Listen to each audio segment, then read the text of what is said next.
কোরবানির গোশত তিন ভাগ করার নাকি নিয়ম নেই, কিভাবে বন্টন করা সবচেয়ে উত্তম? কোরবানির গোশত তিন ভাগ করার নিয়ম নেই, এই কথা ইদানিং খুব বেশি চাউর হচ্ছে। আসসালামু আলাইকুম প্রিয় দর্শক মন্ডলী, আগামী 27 তারিখে বুধবারের দিন কুরবানি ঈদ হবে। তো কুরবানি ঈদে আমরা মুসলমানরা গরু কুরবানি দিমু। তো গরু কুরবানি দিয়ে গরু মাংস আমরা কিভাবে ভাগ করবো, তো এই সম্পর্কে কোরআন এবং হাদিস থেকে শাইখ আহমদুল্লাহ বয়ান আমরা শুনি।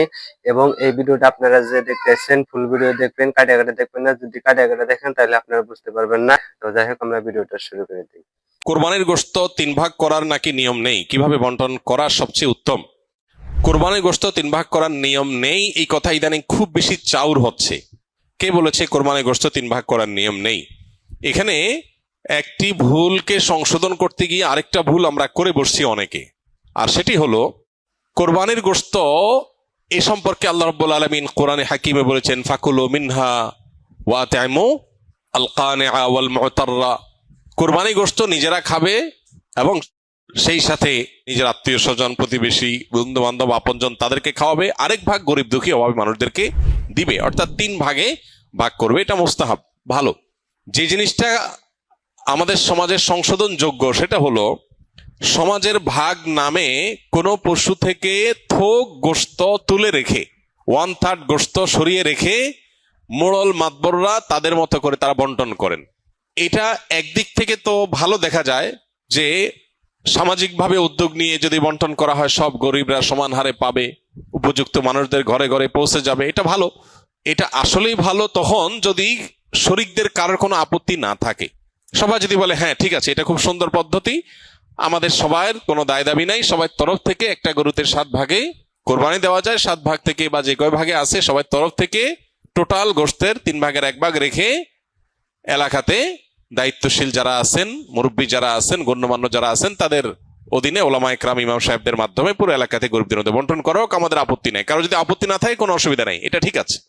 যেহেতু এই জাতীয় ক্ষেত্রে একজন মানুষ তার নিজস্ব কোনো আত্মীয় আছে, গরিব আছে দূরে, তাকে একটু বেশি করে দিবে বা তার মতো করে সে একটু বন্টন করবে, এই বিষয়গুলোর সুযোগ যেহেতু থাকে না ওই সমাজের ভাগ আলাদা করে তুলে ফেলার কারণে, এই বিষয়টা যদি কোনো শরিকদের কারোর আপত্তি থাকে তাহলে এটা উচিত না, তাহলে সেক্ষেত্রে তার হক নষ্ট হবে। কারণ কারোর কোরবানি গোশত তিনি কি করবেন না করবেন, তাছাড়া 3 ভাগ করার যেহেতু ফরজ না, ওয়াজিব না, আবশ্যক না, অতএব আপনি জোর করে তার কাছ থেকে নিবেন না, এটা হলো মূল বিষয়। অতএব খোলাসা কথা হলো, এই 3 ভাগের 1 ভাগ সমাজের ভাগ যেটা উত্তোলন করা হয়, এটা উত্তোলন করে যদি গরিবদেরকে পৌঁছানো হয়, আর যাদের কোরবানি তাদের যদি এটা নিয়ে কোনো আপত্তি না থাকে তাহলে কোনো অসুবিধা নাই, আদায় হয়ে যাবে সবার কোরবানি, এবং এটা কোনো গুনাহের বিষয় না, বরং সওয়াবের বিষয়। আর যদি কারোর আপত্তি আছে বলে মনে হয় তাহলে সেক্ষেত্রে এটা না করে তারটা তাকে স্বাধীনতা দেওয়া উচিত। তিনি 3 ভাগ করবেন না, একটু কম বেশ করবেন, শরীয়ত যেহেতু তাকে বাধ্যতামূলক করে নাই, অতএব সেটা তার উপর ছেড়ে দেওয়া উচিত।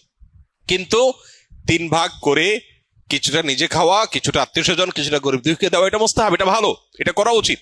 একটা বাজে দৃশ্য দেখতে পাচ্ছি আমাদের সমাজে, সেটা হলো আমরা লক্ষ্য করছি যে অনেকেই কোরবানি গোশত সব নিয়ে ফ্রিজে তুলছেন। খুবই দুর্ভাগ্যজনক বাস্তবতা। যেখানে গরিব দুঃখীর হক আছে, তাদেরকে দেয়া দরকার, তাদের জন্য 1 ভাগ রাখার নির্দেশনা শরীয়তে আছে, সম্ভব হলে আরো বেশি রাখা উচিত, সেটা না করে বেশিরভাগ মানুষজন আজকাল সব ফ্রিজে ভরে রাখে, নামকা অস্ত্রের সামান্য কিছু গরিব দুঃখীকে দিয়ে, আর বাকিটা স্তূপ দিয়ে রাখে সারা বছরের গোশত সংগ্রহ রাখার প্রয়োজনে। তো এটা কোরবানির তাৎপর্যকে নষ্ট করে। যে লোক আল্লাহকে সন্তুষ্ট করবার জন্য কোরবানি করেছে, সওয়াবের উদ্দেশ্যে কোরবানি করেছে, এটা তার কাজ হতে পারে না। অতএব 3 ভাগের 1 ভাগ করে গরিব দুঃখীকে গোশত দেওয়ার ব্যাপারটিতে আমাদের আরো বেশি আন্তরিক হওয়া উচিত। সম্ভব হলে বেশিরভাগ গরিব দুঃখীকে দিয়ে সামান্য একটু নিজে রাখলে আরো ভালো, যদি মনে হয় গরিব দুঃখী অভাবী মানুষের সংখ্যা বেশি হয়। অতএব 3 ভাগ করতে শরীয়ত ফরজ বা আবশ্যক করে নাই, ওয়াজিব করে নাই, এটা ঠিক, কিন্তু এর মানে এই না যে আমাদের সব গোশত ফ্রিজে নিয়ে ভরা উচিত, সেটাও ঠিক না। অতএব আল্লাহ তাআলা আমাদেরকে বুঝার তৌফিক দান করুন।